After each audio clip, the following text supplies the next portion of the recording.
Assalamualaikum warahmatullahi wabarakatuh. Apa kabarnya anak ustazah semua? Ustazah doakan semoga anak ustazah dalam keadaan sehat walafiat. Amin ya robbal alamin. Kita bertemu kembali dalam pembelajaran IPA. Pada kesempatan yang lalu kita telah membahas mengenai makhluk hidup dan lingkungan beserta komponen pada lingkungan. Nah, pada kesempatan kali ini kita akan membahas mengenai pencemaran lingkungan. Agar ilmu yang kita pelajari mendapatkan berkah dari Allah Subhanahu wa taala, mari sama-sama kita awali dengan basmalah. Bismillahirrahmanirrahim. Nah, anak-anak ustazah, apakah kalian pernah memperhatikan bahwa jumlah penduduk di muka bumi ini semakin lama semakin bertambah, dan sudah pasti banyak hal positif dan negatif yang ditimbulkan akibat hal tersebut. Nah, karena bertambahnya jumlah penduduk, maka dengan otomatis kebutuhan dan aktivitas yang dikerjakan manusia juga bertambah banyak. Nah, hasil dari kegiatan manusia biasanya ada yang menimbulkan pencemaran. Pencemaran sendiri atau sering kita sebut dengan polusi adalah ketika masuknya makhluk hidup, zat, energi atau komponen lainnya yang merugikan ke dalam satu lingkungan. Nah, zat atau bahan yang menimbulkan pencemaran biasanya disebut dengan polutan. Kemudian pencemaran juga berarti berubahnya tatanan lingkungan oleh kegiatan manusia atau proses alam sehingga kualitas lingkungan menurun. Biasanya polutan dalam pencemaran itu dapat berupa debu, kemudian ada panas, ada bahan kimia, ada suara makhluk hidup, dan lain sebagainya. Nah, kita bahas mengenai lingkungan alami dan lingkungan tercemar. Lingkungan alami adalah lingkungan yang masih seimbang dan belum tercemar. Untuk membedakan antara lingkungan tercemar dan lingkungan yang masih alami, mari kita lihat pada salah satu contohnya, yaitu air sungai. Nah, air sungai ataupun air danau ketika masih alami, belum tercemar, maka memiliki indikator atau yang bisa kita amati, itu berupa airnya jernih, kemudian tidak berubah warna dan tidak berbau busuk.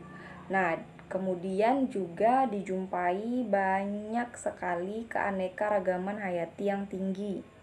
Flora dan fauna hidup di dalam dengan keseimbangan yang terjaga dengan baik. Nah, lantas bagaimana dengan ciri-ciri danau ataupun sungai yang tercemar? Iya, benar sekali. Ciri-ciri danau ataupun sungai yang tercemar yaitu diantaranya warna airnya menjadi keruh, kemudian kecoklatan, serta menimbulkan bau busuk. Selain itu, dapat pula ditandai dengan adanya tumbuhan eceng gondok yang tumbuh dengan subur. Jadi, suburnya eceng gondok ini menyebabkan flora lain tidak dapat tumbuh di perairan yang tercemar. Biasanya hewan-hewan yang ada di lingkungan ataupun perairan yang tercemar ini antara lain lele, belut, dan cacing. Nah, dikatakan lingkungan tercemar apabila lingkungannya telah dimasuki oleh zat atau bahan pencemar yang biasa jumlahnya dalam kondisi yang sangat banyak. Nah, kita masuk ke pembahasan yang selanjutnya, yaitu mengenai macam-macam pencemaran. Jadi, sumber pencemaran ini dapat dibedakan menjadi dua, diantaranya sumber pencemaran alami dan sumber pencemaran kegiatan manusia. Di mana sumber pencemaran alami ini yaitu pencemaran yang bahan pencemarnya berasal dari bencana alam, misalnya gas ataupun partikel debu yang dikeluarkan gunung meletus, kemudian pasir ataupun tanah ataupun semburan air panas. Kemudian Ada sumber pencemaran karena kegiatan manusia, misalnya kegiatan industri, pertambangan, transportasi, pertanian, dan lain sebagainya. Nah, berdasarkan sifat zat pencemarnya, pencemaran lingkungan dibedakan menjadi 3, yaitu pencemaran biologis, pencemaran fisik, dan pencemaran kimiawi. Yang pertama mengenai pencemaran biologis, di mana pencemaran biologis ini disebabkan oleh berbagai macam mikroorganisme atau makhluk hidup yang berukuran kecil yang biasanya penyebab penyakit. Nah, sumbernya biasa dari orang yang menderita penyakit ataupun sampah buangan rumah tangga. Ada juga sampah buangan rumah sakit yang mengandung kuman penyakit. Kemudian salah satu faktor dari pencemaran biologis juga akibat terjadinya pengembangan teknologi bom biologis,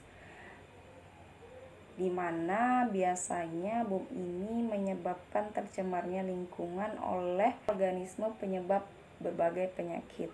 Selanjutnya ada pencemaran fisik, di mana pencemaran ini disebabkan oleh benda cair, benda padat, ataupun benda gas. Contoh dari pencemaran fisik ini sangat sering dan sangat mudah untuk kita jumpai dalam kehidupan sehari-hari.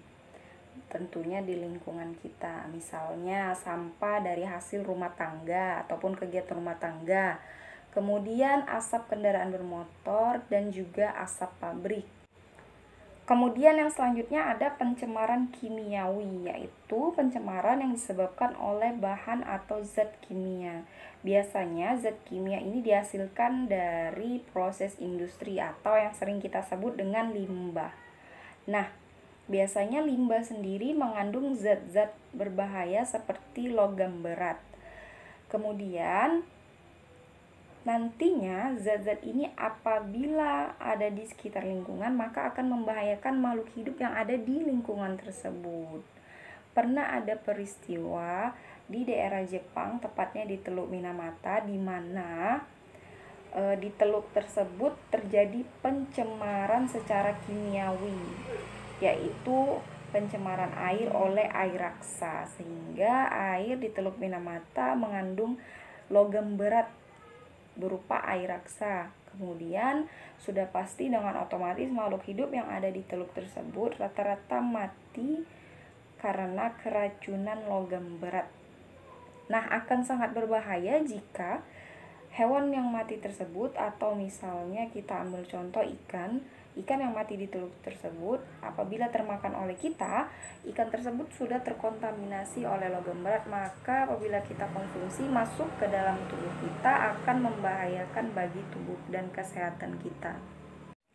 Berdasarkan lingkungan yang terkena pencemaran dibedakan menjadi 4, yaitu pencemaran air, pencemaran udara, pencemaran tanah, dan yang terakhir ada pencemaran suara. Baik, kita bahas secara satu persatu. Dari yang pertama yaitu mengenai pencemaran air. Pencemaran air ini terjadi apabila masuknya zat atau komponen lain ke dalam lingkungan perairan. Nah, pencemaran pada air sendiri mengganggu atau dapat mengancam kelangsungan hidup manusia dan makhluk hidup lainnya. Kemudian zat-zat yang mencemari air itu biasanya berupa limbah, baik limbah yang berasal dari industri, limbah rumah tangga, ataupun limbah pertanian. Nah, di sini ada pencemaran air oleh limbah industri. Limbah industri sendiri biasanya dialirkan melalui saluran menuju sungai. Nah, limbah industri biasanya mengandung zat-zat logam berat yang tentunya sangat berbahaya bagi kehidupan makhluk hidup. Nah, akibat air sungai yang tercemar ketika terkena limbah industri tadi, maka air sungai yang tercemar ini akan membahayakan makhluk hidup yang ada di dalamnya. Kemudian membahayakan manusia dan membahayakan makhluk hidup yang lainnya apabila mengkonsumsi air sungai yang sudah tercemar tersebut. Sampai tingkat tertentu maka akan menimbulkan gangguan pada tubuh manusia. Kemudian ada industri ataupun limbah yang dihasilkan dari industri makanan, misalnya industri pengalengan buah-buahan, pengalengan ikan, produksi minyak goreng, dan pabrik gula, dan yang lain sebagainya. Nah, limbah yang dihasilkan dari industri makanan biasanya adalah limbah yang kaya akan bahan organik. Nah, limbah tersebut apabila telah diuraikan oleh mikroorganisme tanah akan menyebabkan bau busuk yang tentunya akan mencemari lingkungan sekitar. Nah, kita bahas yang selanjutnya mengenai limbah pertanian. Penggunaan pupuk yang berlebihan biasanya tidak hanya menyuburkan tanah, tetapi juga akan menyuburkan perairan. Jika pupuk tersebut terbawa arus air ke parit atau kolam ataupun danau. Nah, perairan yang subur ini tadi dapat memicu pertumbuhan alga menjadi semakin pesat, maka akan terjadi yang namanya blooming algae, pertumbuhan alga secara pesat. Nah, pertumbuhan alga secara pesat ini dapat mengakibatkan permukaan air tertutup oleh alga. Maka dengan otomatis apabila permukaan air tertutup dengan alga, sinar matahari yang akan masuk ke dalam perairan tidak dapat ataupun sulit menembus sampai ke dalam air. Maka dari itu akan mengganggu kehidupan makhluk hidup di dalamnya. Sebab biasanya cahaya matahari ini sangat diperlukan dalam proses fotosintesis fitoplankton ataupun tumbuhan yang ada di dalam air. Kemudian akibatnya juga kadar oksigen di dalam air menurun sehingga dapat mengancam kelangsungan makhluk hidup di perairan tersebut. Nah, kemudian pada pertanian biasa sering digunakan pestisida atau bahan kimia untuk membasmi hama ataupun tanaman ataupun tumbuhan pengganggu atau gulma. Nah, penggunaan pestisida sendiri ini biasanya sangat merugikan apabila digunakan secara berlebihan atau tidak tepat. Kemudian penggunaan pestisida secara terus-menerus juga dapat menyebabkan serangga ataupun makhluk hama lainnya menjadi kebal. Sehingga untuk membasminya diperlukan pestisida dengan dosis yang lebih tinggi. Selanjutnya ada limbah rumah tangga atau domestik. Nah, kegiatan rumah tangga juga menghasilkan limbah. Limbah rumah tangga biasanya berupa limbah padat ataupun limbah cair. Limbah padat biasanya bisa berupa dedaunan, kemudian kertas, plastik, kaleng, botol, dan bahan sisa makanan. Limbah cair biasanya berupa buangan air yang mengandung deterjen. Nah, nantinya buangan air yang mengandung deterjen ini akan dialirkan ke parit ataupun sungai. Biasanya sungai ataupun air yang tercemar oleh bahan deterjen, permukaan airnya nanti akan mengandung busa. Nah, busa ini akan menghalangi cahaya matahari menembus ke dalam perairan. Akibatnya apa? Akibatnya fitoplankton atau tumbuhan air tidak dapat berfotosintesis dan air akan kekurangan oksigen. Kemudian air yang tercemar oleh senyawa organik akan berwarna hitam. Mikroba akan menguraikan senyawa organik tersebut menjadi senyawa karbon dioksida dan zat lain yang menyebabkan aroma busuk. Yang selanjutnya ada limbah minyak. Biasanya dalam proses pengangkutan dan pemanfaatan minyak ada beberapa minyak yang tumpah. Nah, tumpahan minyak dapat terjadi akibat adanya kebocoran kilang, kemudian kecelakaan kapal tangki ataupun sebab-sebab lainnya. Nah, tumpahan minyak ini sendiri apabila jatuh ke atas permukaan air maka akan menutup dan sangat mengganggu makhluk hidup di sekitarnya. Jadi minyak akan menutup permukaan air laut apabila jatuh ke laut. Sehingga cahaya matahari yang akan masuk ke dalam laut akan terhalangi. Sehingga apa? Fitoplankton tidak dapat berfotosintesis. Nah, pertukaran udaranya juga terganggu. Kemudian kehidupan makhluk hidup di dalam perairan tersebut juga akan terganggu. Nah, pada kasus lain, akibat dari limbah minyak ini sendiri adalah tertutupnya air oleh minyak. Ini sangat mengganggu kehidupan burung pemakan ikan. Jadi, burung pemakan ikan akan sulit mendapatkan makanannya berupa ikan. Kenapa? Karena pandangannya terhalang oleh minyak. Kemudian bulu burung yang masuk ke air juga akan terlumasi oleh minyak. Akibatnya burung tidak dapat terbang. Nah, minyak yang menempel pada burung atau makhluk hidup lain akan menjadi penghalang aktivitas mereka. Kemudian polusi minyak terhadap perairan, baik air tawar maupun air laut, akan mengancam perkembangan makhluk hidup pada lingkungan tersebut. Yang selanjutnya ada pencemaran udara, di mana pencemaran udara adalah pengotoran udara akibat masuknya bahan atau zat asing, energi, ataupun komponen lainnya ke dalam udara. Nah, pencemaran udara biasa terjadi di daerah perkotaan dan daerah industri. Zat-zat pencemar udara biasanya berupa asap, debu, kemudian gas buangan kendaraan bermotor dan mesin pabrik. Ada juga beberapa gas pencemar udara yang menyebabkan terjadinya pencemaran udara. Di antaranya, yang pertama ada asap dan debu. Asap ini adalah hasil pembakaran bahan organik yang tidak sempurna. Nah, asap memiliki dampak langsung terhadap fungsi mata dan saluran pernafasan. Apabila kita terlalu banyak menghirup asap, maka mata kita menjadi perih dan pernafasan kita menjadi sesak, bahkan bisa mengakibatkan pingsan sampai meninggal. Kemudian yang kedua ada karbon monoksida. Biasanya karbon monoksida ini adalah gas hasil pembakaran tidak sempurna oleh mesin kendaraan bermotor. Jadi gas karbon monoksida ini jelas-jelas sangat berbahaya karena apabila terhirup oleh manusia akan menyebabkan keracunan. Kemudian pusing-pusing, gangguan saraf, dan bahkan pingsan. Yang selanjutnya ada karbon dioksida. Karbon dioksida ini dihasilkan oleh pembakaran bahan organik, misalnya minyak bumi ataupun batu bara, yang biasanya digunakan pada mesin-mesin di pabrik-pabrik.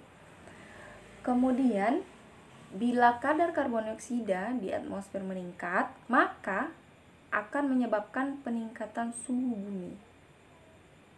Yang selanjutnya ada sulfur oksida dan nitrogen oksida. Sulfur oksida dan nitrogen oksida ini merupakan senyawa hasil pembakaran bahan bakar fosil. Biasanya sulfur oksida dihasilkan oleh letusan gunung berapi. Kemudian ada juga dari pembusukan bahan-bahan organik yang mengandung protein. Nah, bila sulfur oksida dan nitrogen oksida bertemu dengan air, maka akan bereaksi membentuk senyawa asam. Senyawa asam ini sendiri sangat mengganggu kesehatan sebab dapat menyebabkan iritasi pada saluran pernafasan, kemudian bisa juga menyebabkan korosi pada tulang manusia atau menyebabkan kerusakan pada tulang manusia. Yang terakhir ada CFC atau klorofluorokarbon. CFC ini sangat akrab dengan kehidupan kita sehari-hari. Biasanya alat rumah tangga yang menggunakan CFC adalah pendingin, bahan pendingin atau AC yang sering kita gunakan, dan juga kulkas. Ada juga digunakan untuk aerosol pada penyemprot rambut dan obat nyamuk semprot. Nah, CFC ini sangat berbahaya. Apabila CFC bereaksi dengan lapisan ozon, maka akan menyebabkan lapisan ozon menipis. Nah, hal inilah yang dapat mengancam kehidupan di permukaan bumi. Karena apa? Fungsi ozon adalah sebagai lapisan pelindung bumi dari radiasi ultraviolet sinar matahari. Pencemaran yang selanjutnya yaitu pencemaran tanah, di mana pencemaran tanah ini terjadi apabila ada zat pencemar dalam jumlah yang sangat banyak yang melebihi batas normal yang ada di tanah. Bisa kalian perhatikan pada gambar ya, betapa banyak sekali limbah yang menyebabkan terjadinya pencemaran tanah, khususnya sampah pada gambar ini. Nah, Apabila tanah tercemar, maka akan berdampak negatif bagi kehidupan. Misalnya, terganggunya kehidupan mikroorganisme tanah dan penurunan kesuburan tanah sudah otomatis terganggu. Kemudian, pencemaran tanah biasanya disebabkan oleh limbah industri, hujan asam, limbah rumah tangga, dan juga tumpahan minyak. Nah, benda-benda yang mencemari tanah antaranya ada yang berupa kertas, kaleng, kemudian plastik, baterai bekas, dan juga pestisida. Nah, berdasarkan sifatnya, polutan-polutan pada tanah dibedakan menjadi dua, yaitu yang pertama polutan yang dapat diuraikan oleh proses alam atau biodegradable. Contohnya ada yang dapat diuraikan itu ada kayu, kertas, bahan ataupun sisa makanan, kemudian ada sampah dedaunan. Nah, yang kedua ada polutan yang tidak dapat diuraikan oleh proses alam atau non biodegradable. Artinya kita perlu beratus ataupun ribuan tahun untuk menghancurkan polutan ini. Apa itu contohnya? Di antaranya ada gelas, plastik, pestisida, residu radioaktif, dan logam toksik. Maka dari itu, mulai dari sekarang yuk sama-sama kita kurangi penggunaan plastik agar lingkungan kita menjadi sehat, sebab plastik merupakan polutan yang tidak dapat diuraikan. Jadi memerlukan waktu yang amat sangat lama untuk menghancurkan ataupun menguraikan plastik. Terakhir ada pencemaran suara. Pencemaran suara ini disebabkan oleh suara bising secara terus-menerus. Biasanya dinyatakan dalam desibel. Apabila tingkat kebisingannya semakin tinggi, maka pencemaran suara akan terjadi. Biasanya sumber-sumber dari pencemaran suara ada suara petir, kemudian suara lalu lintas darat seperti suara kereta api ketika lewat, kemudian suara bus, suara motor, suara pesawat terbang, dan suara mesin pabrik ataupun suara lainnya yang tingkat kebisingannya tinggi. Nah, kekuatan dari suara sendiri berbeda-beda pada setiap kegiatannya. Misalnya seperti ketika kita berbicara normal itu kekuatan suaranya hanya 50 desibel, dikategorikan tidak terlalu keras. Kemudian ketika kereta api lewat, maka kekuatan suaranya sekitar 90 desibel. Kemudian pesawat jet 140 desibel. Wah, sangat tinggi ya. Maka dengan otomatis apabila terjadi pencemaran suara ataupun suara yang kita perdengarkan terlalu tinggi, kemudian mengganggu aktivitas kita, ataupun suara yang kita dengar terlalu keras, maka bisa merusak fungsi dari telinga. Bahkan mungkin telinganya bisa tiba-tiba mengeluarkan darah karena bentuk respon daripada kebisingan tersebut. Nah, biasanya gangguan terjadi pada sistem pendengaran. Selanjutnya akan mempengaruhi sistem lainnya, seperti perubahan tekanan darah, perubahan denyut nadi, kontraksi perut, gangguan jantung, dan juga stres. Nah, sekarang kita akan membahas mengenai penanggulangan pencemaran. Bagaimana sih cara mengatasi pencemaran air dan pencemaran tanah? Baik, kita bahas satu persatu. Yang pertama, cara mengatasi pencemaran air dan tanah yang disebabkan oleh limbah industri. Nah, biasanya limbah industri ini meliputi limbah air panas dan juga limbah senyawa logam yang terlarut dalam air. Cara menanggulangi pencemarannya yaitu yang pertama, membangun daerah industri yang jauh dari pemukiman atau jauh dari keramaian perkotaan. Kemudian, setiap pabrik harus mempunyai bak penampungan limbah. Kemudian di dalam bak tersebut nantinya limbah ini diproses secara fisik, kimiawi, ataupun biologis, sehingga tidak membahayakan lingkungan sekitar apabila dibuang ke lingkungan sekitar. Kemudian yang ketiga, limbah industri makanan, baik berupa limbah organik pada umumnya, limbah ini dapat diproses menjadi bahan yang lebih berguna, sehingga daripada kita buang, lebih bagus kita manfaatkan untuk bahan yang lebih berguna. Misalnya limbah ini diolah menjadi makanan ternak ataupun menjadi bahan bakar. Yang selanjutnya ada limbah rumah tangga. Nah, limbah rumah tangga biasanya berupa sampah ataupun air buangan dan kotoran manusia. Sampah sendiri ada terdiri dari dua, yaitu sampah organik dan sampah anorganik.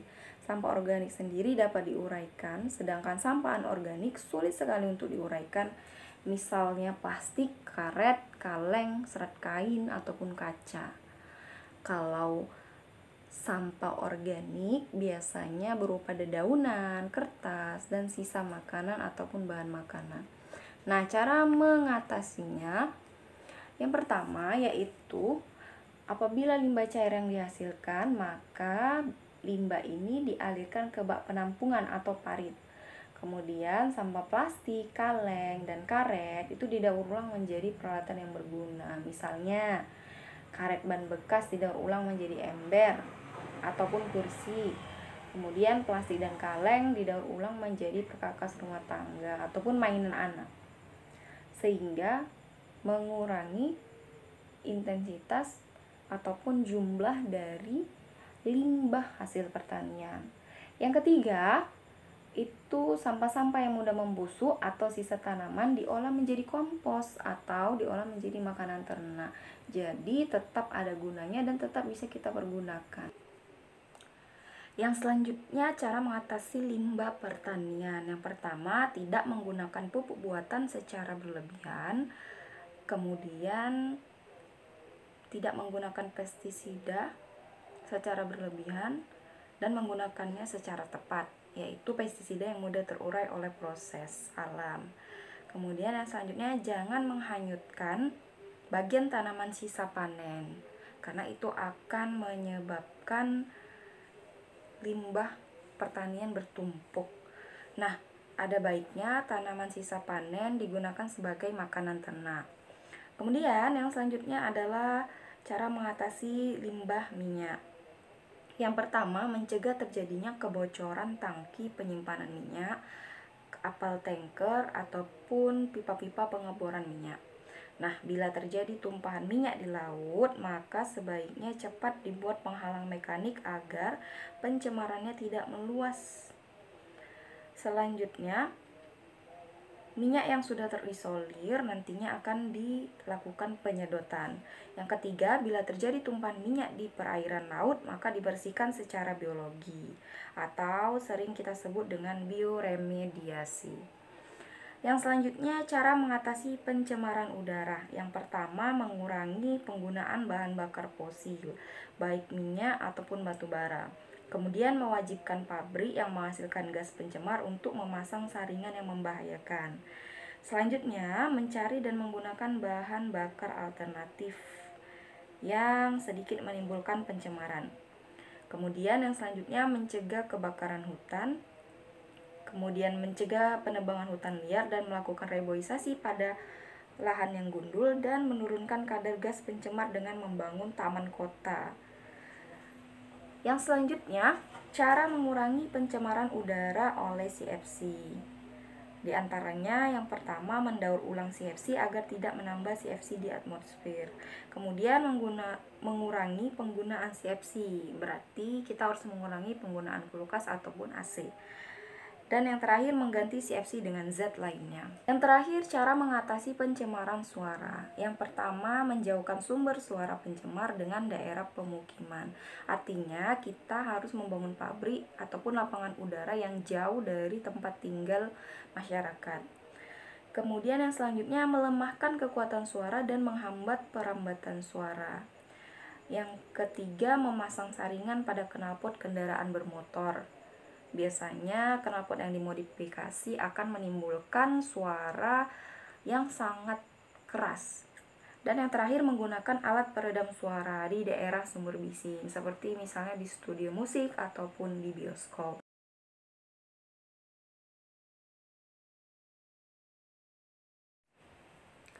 Nah, saja sekian pembelajaran kita pada kesempatan kali ini. Untuk menambah pengetahuan kalian, silakan kerjakan soal yang ada di uji kompetensi halaman 283 dari nomor 1 sampai 10. Semoga apa yang saja sampaikan mudah untuk kalian pahami dan dapat bermanfaat untuk kalian. Kita akhiri dengan hamdalah, alhamdulillahirobbilalamin. Assalamualaikum warahmatullahi wabarakatuh.